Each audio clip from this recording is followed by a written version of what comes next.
meeting on Project Green, or God reminds everyone to enjoy nature. My name is Dr. Anacleto Belleza Millendez, the founder of the Beautiful Heart Foundation and the medical director of the CHARM, or the Center for Holistic, Alternative, and Restorative Medicine.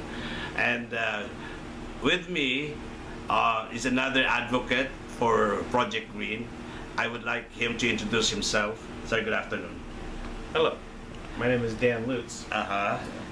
I've been involved with the medical marijuana industry in California for over 10 years, and was involved with actually a lot of the efforts to legalize it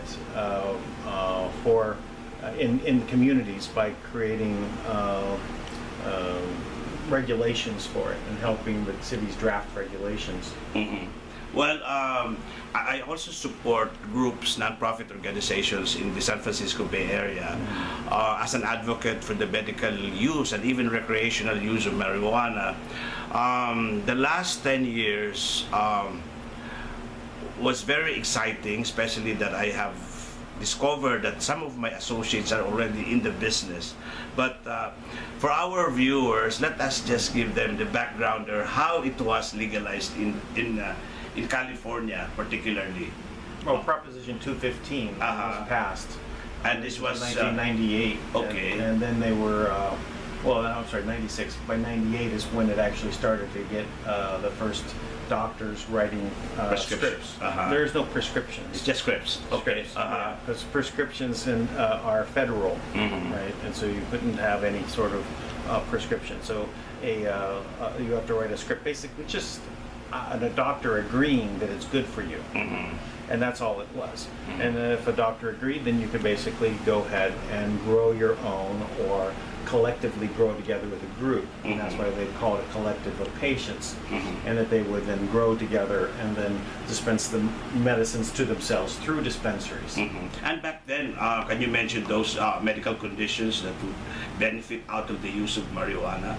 Oh, it's quite extensive.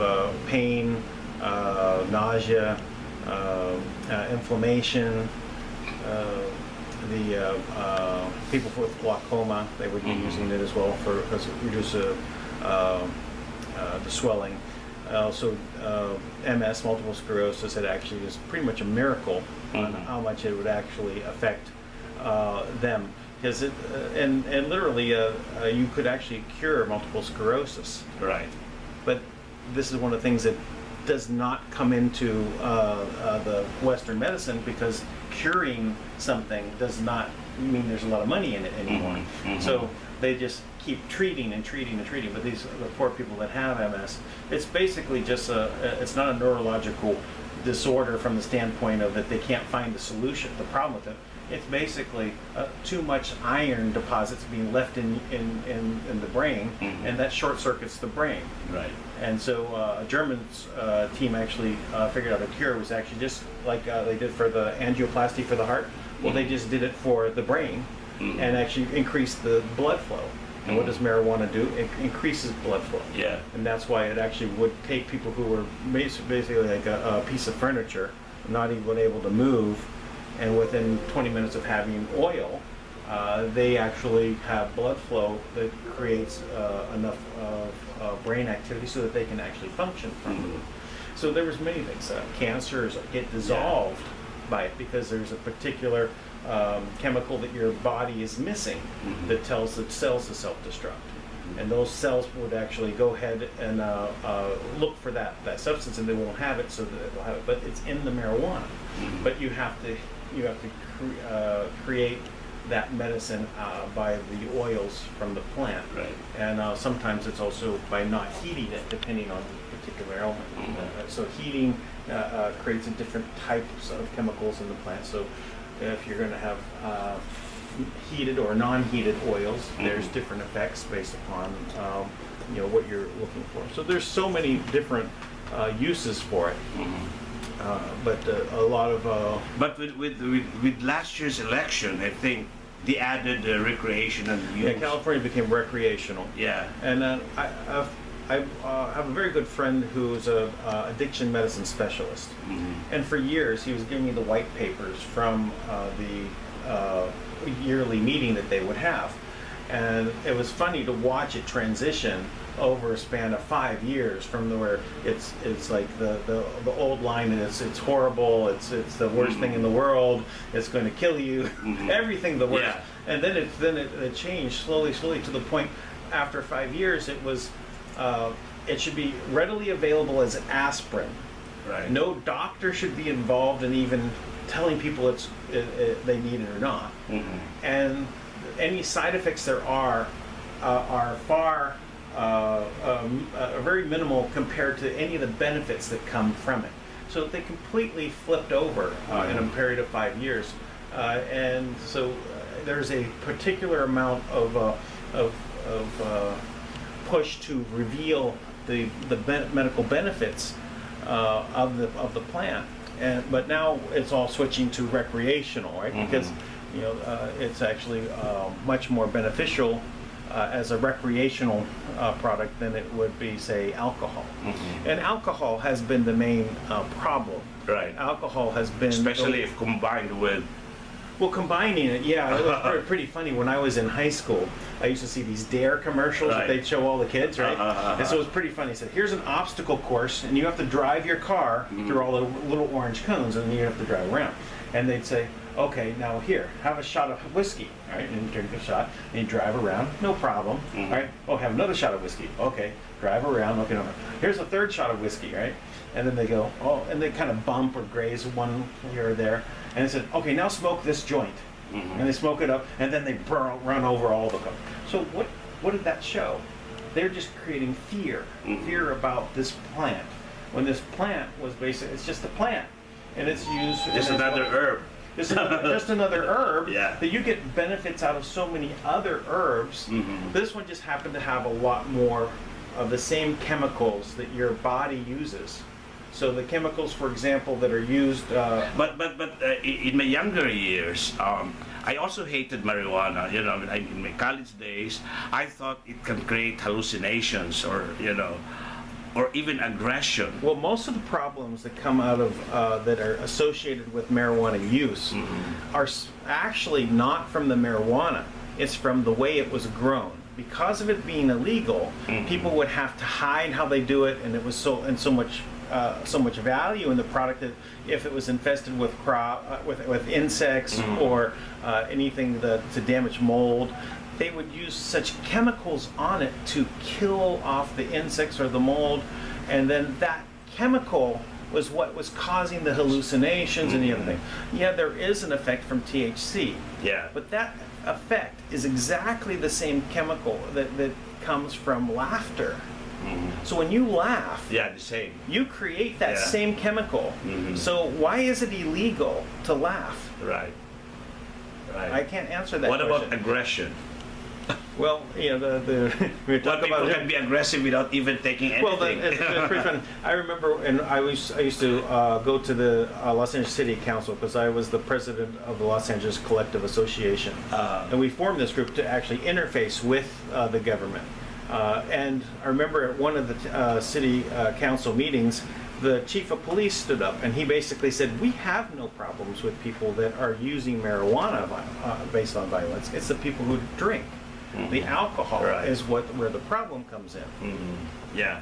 So with the U.S. experience, especially in California, that evolved from illegal maybe before 1998 to legal in 1998, and now even the recreational use is legal. Do you think we can follow the California experience and then push this advocacy here in the Philippines? Sure, you can use medical for the medical use. There is so much benefit. It has very little side effects if you allow it to be grown openly without all the pesticides and without all of the other fertilizers that are actually cause harm. Then it's healthy for people. Yeah.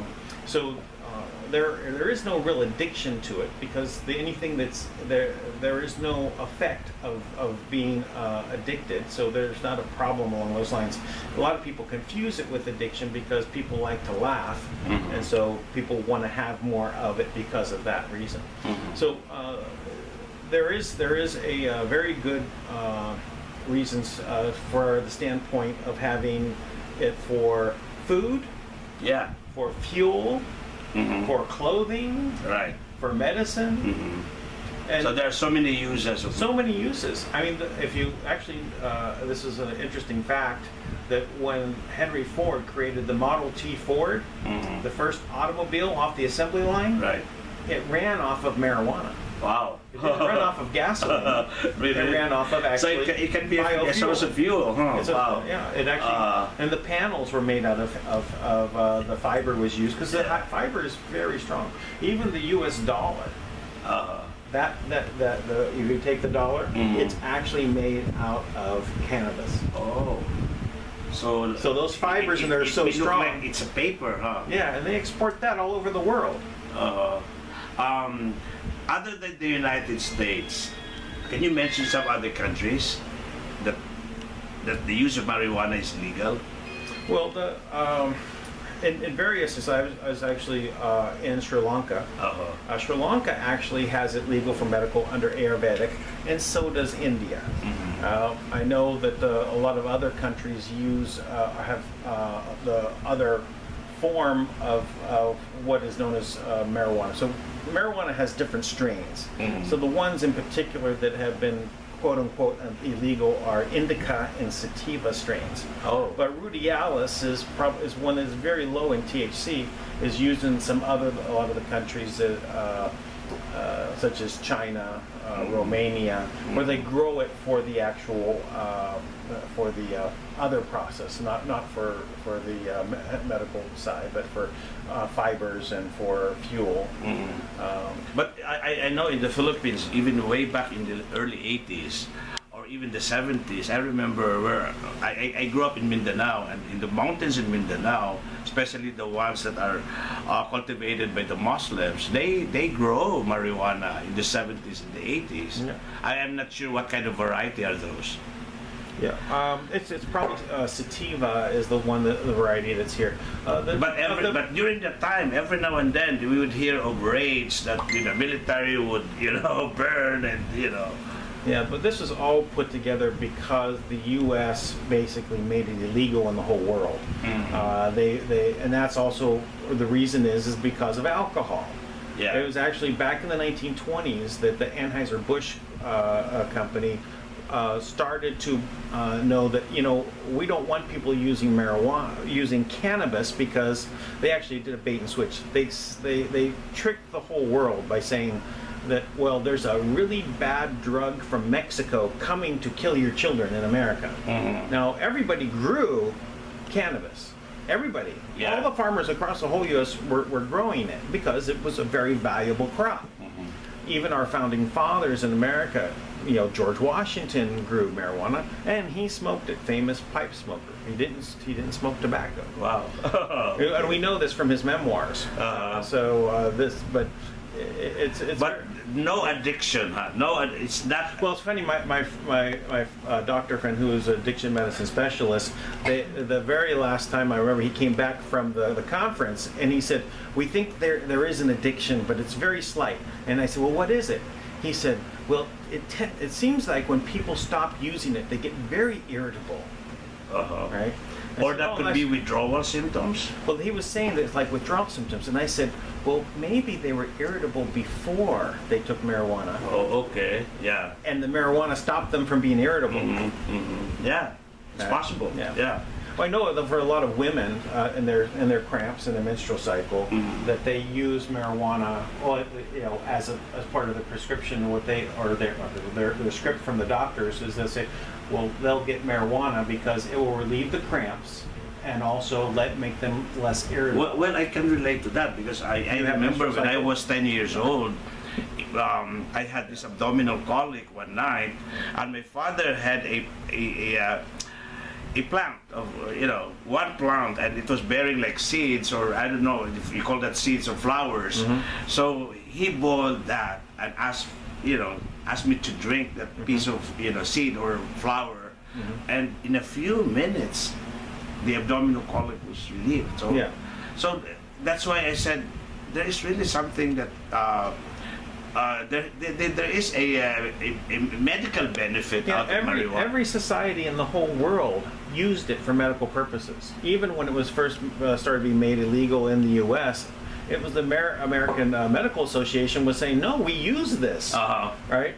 But and in med school, I remember one classmate who would top the examinations, and we know him to be, smoking marijuana, and I think the secret was he can study all night long without getting sleepy, and maybe can retain most of the things that he would. It does help certain people focus. It depends on the person, but a lot of people do use it that way. So there is a part of the issue is something that's called state-dependent learning, in which where people are accused of having bad memories if they have smoked. But really, it's basically it improves memory, I think, huh? Well, it depends. Because if you change your state of mind, you actually are. It's not actually that the marijuana can change your state of mind. And I'll give you an example. Let's say you came home from work, you were driving, and there was a lot of traffic. You're really upset, and and someone cut you off.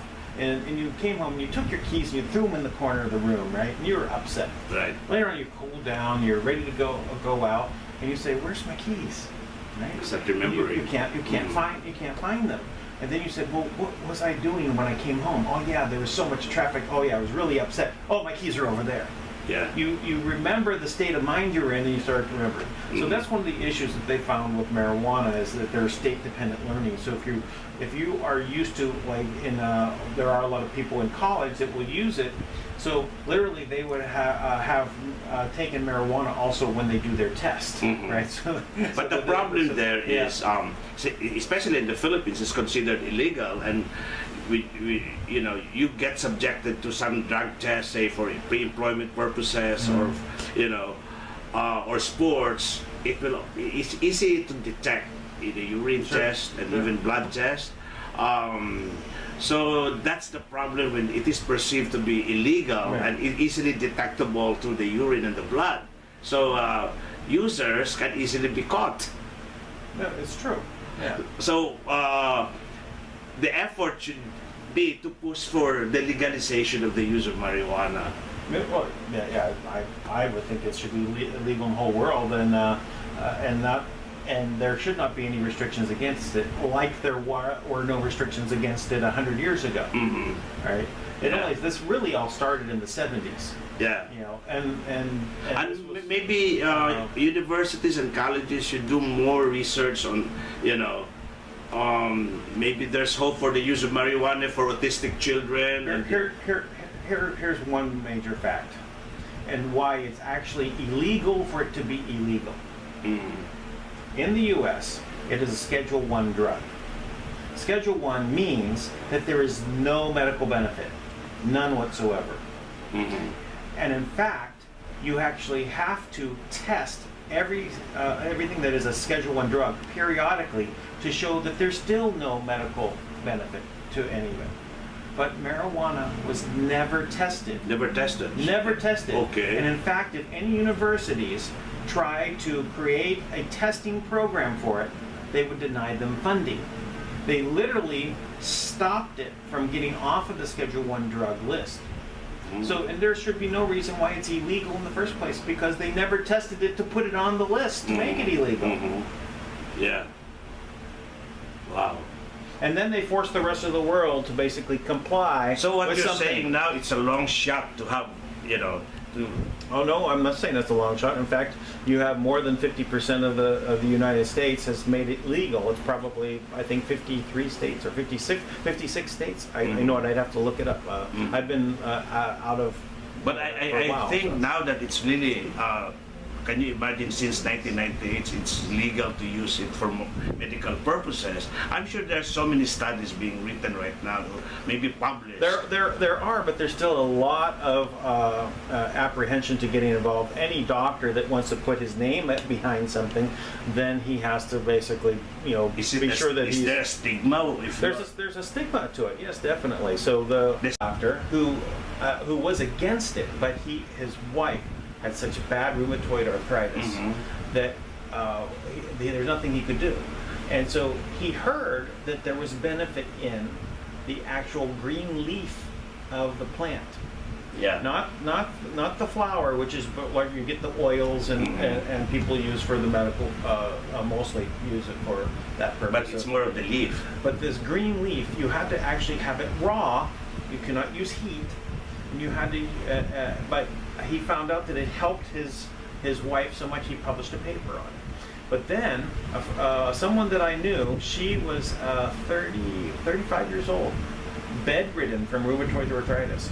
So young, but she couldn't get out of bed because of the arthritis. Wow. She found out about this. She literally moved to California, Northern California, where all of the growers are. And they all helped her. They gave her the green leaf. She needed over 3,000 leaves of the plant a day to juice it.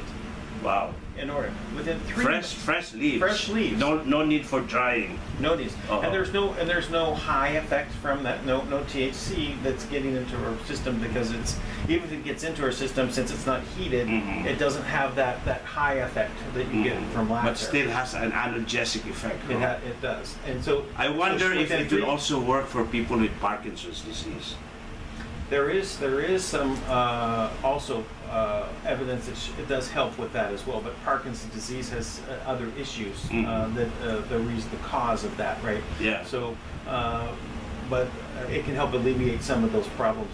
But the woman within 3 months had actually cured herself of rheumatoid arthritis. The doctor says she did not have it anymore. Wow. You can imagine 3 months. Because right now, rheumatoid arthritis, there's no cure. There's no cure. Yeah, but she doesn't have it. They said, it was what do they call it? Spontaneous remission. Wow. Right? And they don't know why. Yeah. Right. So, but all of these stories have happened many times. People who have cancer, they're supposed to die within 2 or 3 months from cancer. Yeah, that's what we're trying to drive up. Cancer for one. Right. But the cancer, that particular treatment is with oil. With just the oil of the plant. So it's more, the oil is more effective. Yeah, and particular ones are also good. And then there's the ones with who have what's really interesting is in state of Utah, Mormon state, very conservative state, they legalized it for medical, only for children. Why children? Well, that was the interesting thing. It was because there was a particular child that actually had a disease that it was a form of epilepsy. Okay. Right? And so she would have these convulsions. Yeah. But having this particular strain, this one particular strain, was made it okay for her to now live a normal life. Talking about strain, you're saying about the species or? Yeah, particular strains. They have different how many combinations. Like how many varieties? There's 5 main varieties, but 2 are the normal ones. What you'll find that people are looking to make the medicine out of. Cannabis sativa and cannabis indica, and they both are completely different effects, and one is good for pain. I think the sativa is the more popular. Cannabis sativa is the popular. Well, it's known as the one that gives you more, helps you for focus. It's one that will help you be very active. The other one actually is a muscle relaxant, so it actually is more for pain reduction, also for inflammation reduction. And which one has more carcinogenic, anti-carcinogenic effect? They both do. But it's basically there's over 480 cannabinoids. These 480 cannabinoids, some will have this level, some will have this level, some will have this level, and it's like a combination. And those combinations act differently. And so this particular strain, meaning that it has these characteristics of these 480 cannabinoids, will work better for cancer on this patient, this particular type of cancer. So literally, it's almost like dialed in to actually work in on this. And there are certain people that are working towards dialing in those strains. Yeah, I think that's the way to do it. To specify specific elements. But if you're in cancer and you have a lot of problems of pain and with nausea and not eating, you're going to want a heavy indica. And then I could say, look, there's a Romulan would be an excellent strain, because it'll actually make you so hungry. You can't improve stop, appetite. You can't stop eating. Yeah. And that's how. Most cancer patients, they have no appetite. Yeah. And that's actually what got me into this really. I'm an electronic engineer, electrical engineer. I was always doing technology companies. I raised $20 million to buy a subsidiary of Gateway Computers when my father had throat cancer. Wow. Yeah. And so you have personal experience using your own family member. Yeah. So my father was losing so much weight.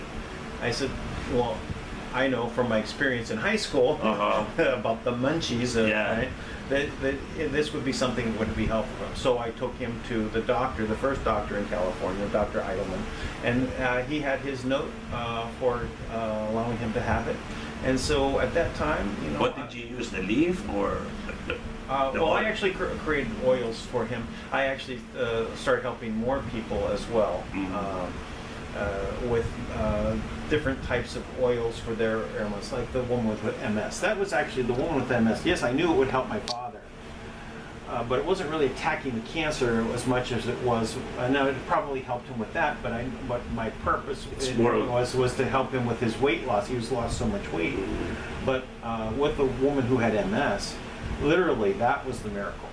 And then to find out later there was an actual cure through surgery. Even MS has no cure. Well, there's a cure through surgery. Just like angioplasty for the heart, you do it for the brain. It's actually to increase the blood flow up here. Now, I saw this through a German medical team that actually had done this while I was in Mallorca, Spain. I was doing a video shoot on for a exercise video. I was just helping. I was co-producing it. But a few months ago, I had this co-producer at KMVT 15 Silicon Valley Community Media, an elderly lady who is based somewhere in Mendocino County. She has a plantation of marijuana there, and she gave us a sample of those leaves that she said it's ready for. Ready for a tea, just boil it and then you have a tea. So what about the use of marijuana as a regular tea on a daily basis, like to prevent whatever? No, people can use it safely on a daily basis all day long, and it's not going to affect their motor coordination. It's not going to affect their judgment. That's what she's saying. It's not going to affect anything. Take a regular tea. Yes. It is true when you first have it for the first time and you have that effect of the euphoria and that you get giggly and happy and all this. But ongoing use, those people that have been using it their whole lives, they function normally. Yeah. So it's pretty funny when they start talking about having a DUI, driving under the influence, and relating that to alcohol. There is no reason they should ever have a driving under the influence of marijuana because it's the alcohol that makes it bad. Well, yeah, it's the alcohol, but specifically talking about marijuana use, it does not, for people who are using it ongoing, have a negative effect. It doesn't. In fact, it may increase their focus on driving. Right. Yeah. So it might be better for them to be using it than that. Now, maybe they need to have a part of the, if you are a user of it, you should probably, maybe if they want to make a driver's license test for it, you go and take an obstacle course with just the marijuana, no alcohol involved. Even alcohol to a certain degree, you are, that blood level of alcohol where you get more focused. I mean, before it's your total, No, that's you just think so. You really don't with alcohol. No, as far as I'm concerned, that's my feeling. Sometimes if I drink a little bit Well, of that's what all the alcohol. alcoholics say. Yeah, oh yeah, I've really good for me. I'm going, yeah, I can drive really well on Yeah, alcohol. yeah, that's what we experience, you know, but But it's not true. it's not true. But say, Yeah. you are Their caught, judgment is also impaired. yeah, but say, you're caught in a highway. Do they test you for marijuana because you're influenced with marijuana? For some, they don't, right? I don't think so. I don't really know. I've never been. Yeah. I don't drink and drive. Right? No, but So- supposing you just took marijuana without alcohol, Yeah, there's no issues. no issues, People, right? People do it, and they never have any issues with it because unless there's a big smell or something, the officers wouldn't even know. But Yeah. because it doesn't affect people, you know, to change the way they drive. Mhm. Yeah. Again, unless there's a benefit to it. Well,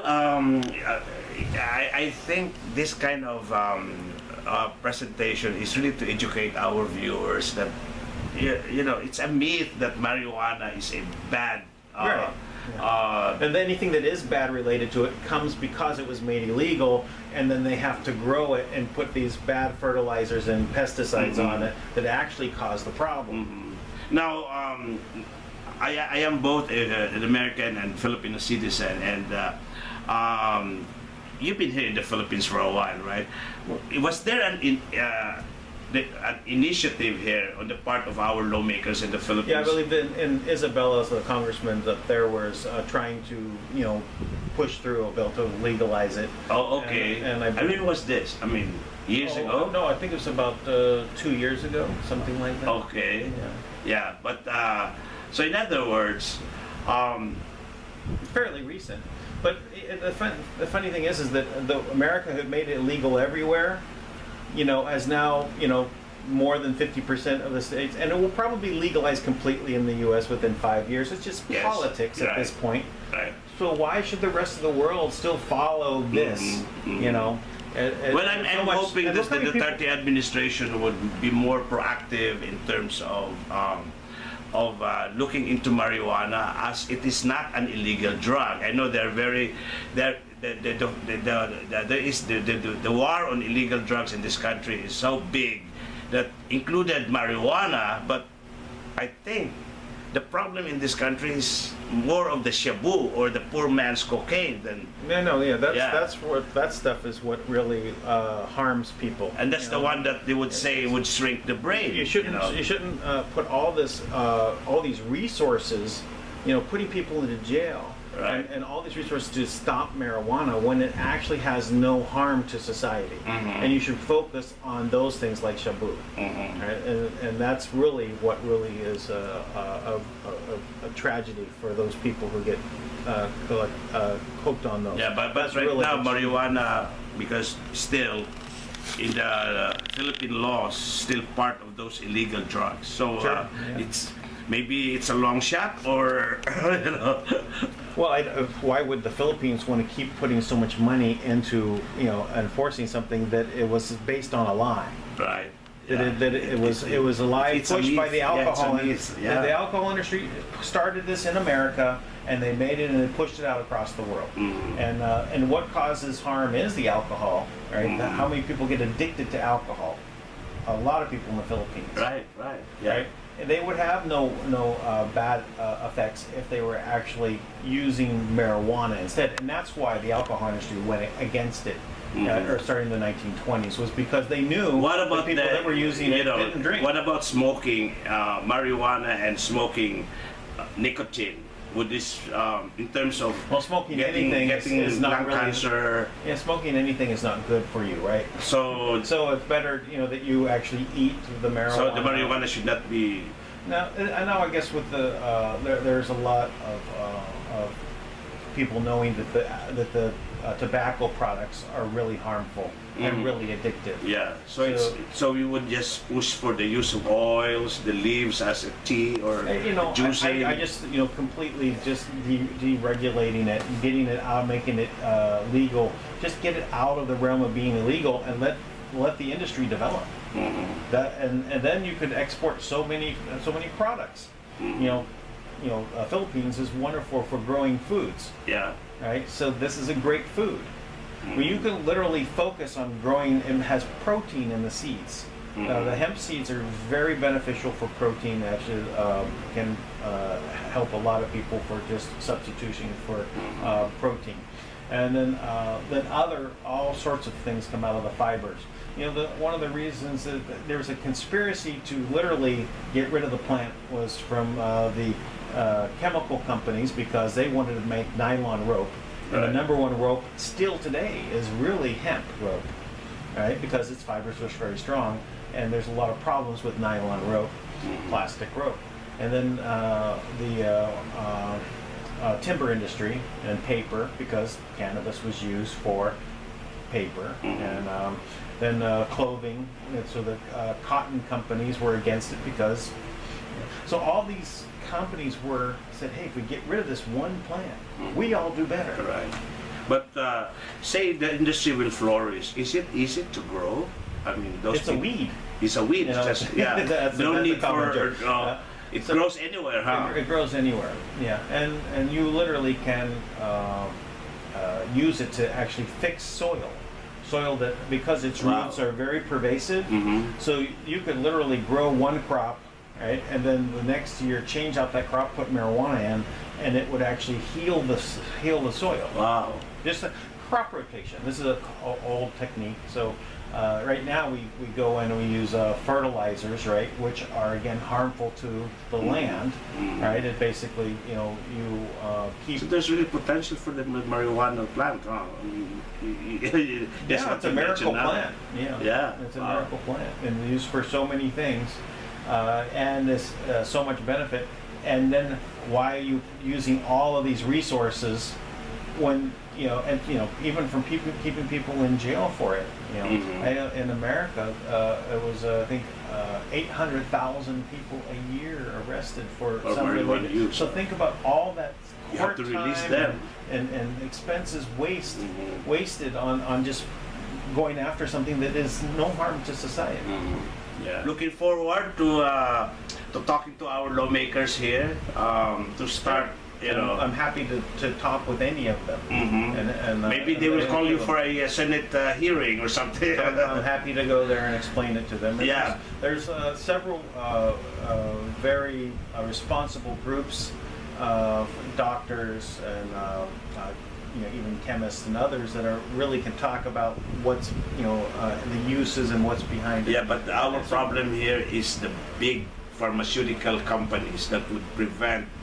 Can you imagine you have a plant that can... That is the number two obstacle to it. When I was speaking at the Los Angeles City Council meeting representing the Los Angeles Collective Association, I remember I was 10 minutes after I gave my speech, one of the councilmen came in. He was very upset. He pounded on the table. And he said, all of this has to do with the alcohol industry and to some extent the pharmaceutical industry trying to shut this all down. Yeah. And I know how much this helped my partner who died from AIDS. Yeah, that's another group. And he was mad. He came in and he was just furious about this because this was the beginning where Los Angeles, who had given out hundreds and hundreds of licenses for dispensaries, had flipped because they were paid off by the alcohol industry and pharmaceutical industry to stop this. Now, it didn't work, and it spread across the entire United States, and now, it's a matter of it's going to become legalized completely in the United States. I don't know if it's, this year, next year, 5 years from now, 10 years from now. Well, in our state in California, we're fine. I mean, we are... Sure, you'll have, right now, if we're at 56 states, what happens when you get to 70 states? You're past 2/3. Right. Or you drop all of it now? Really, right now, the problem is that once the government sets up an institution, the people want to keep getting paid who have those jobs. So they don't want it to change, right? You have to repurpose those people and have them do some other job. Well, in the Philippines, target them for shabu.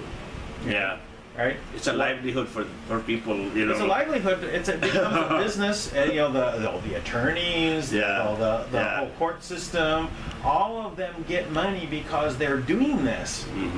Now, if they don't have this anymore and it wipes out us, does that mean that you don't need so many people working?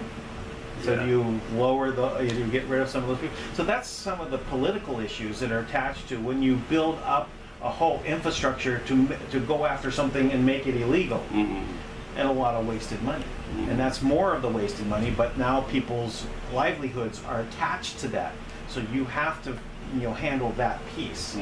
Now, if you create an industry out of the marijuana and cannabis, out of the food and the fiber and the fuel, And that would be a good alternative. all those people can be repurposed into their much better. Yeah. And I think people who are hooked to shabu because of mental conditions, or instead of using shabu, they use now marijuana. I mean, for people, Well, I know that it's safer than shabu, of course. Well, Marijuana is safer than shabu. there was actually in California one particular doctor wanted to attack cocaine addiction. And so he literally helped working with some of the farmers, designed one strain to get people not to be addicted to cocaine. They named it green crack. And that's still marijuana. It's a form of marijuana, and the strain's name was green crack.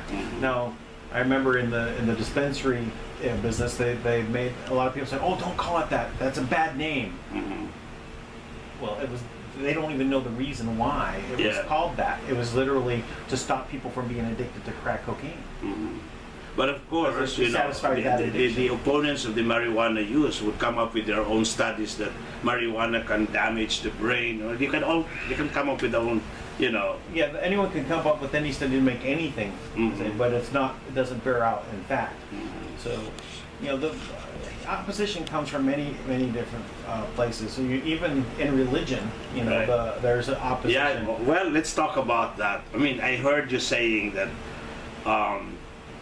The religious people are the ones opposing. Yeah, because they have the wrong impression. A lot of people are Bible thumpers, right? Or they're talking about what's in the Bible, but the Bible actually uses marijuana as creating the holy anointing oil.